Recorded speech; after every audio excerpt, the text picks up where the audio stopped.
Hi everyone, in front of me I've got a CUBOT King Kong X, and let me share with you how to enable the Google backup on this device.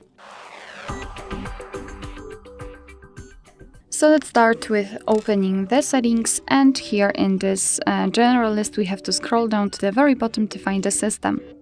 Then let's tap on backup and we will be immediately transferred to this Google backup section, so let's tap on next.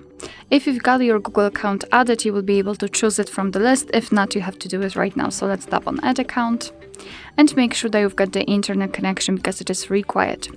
Here in this step, we can either create a new account if you do not have your own yet, or simply type your email or phone. So let me do it quickly and tap on next. Right here we have to enter the password, so let me do this out of the screen.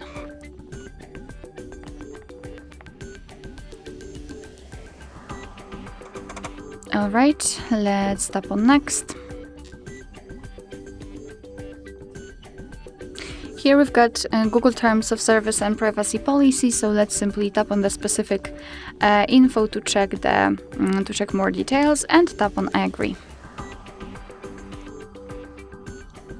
Here you can decide what kind of data you want to back up, so Google photos and videos or other device data.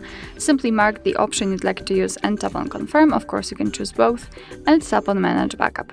And here we've got another backup section where we can check how much space we've got left. We can manage the storage, so for example remove some unnecessary files.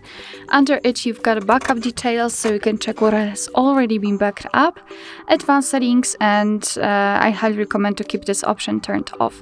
To finish everything, simply tap on backup now, and as you can see, your device is backing up the data. Alright, so that will be all. Thank you so much for watching. I hope that this video was helpful, and if it was, please hit the subscribe button and leave the thumbs up.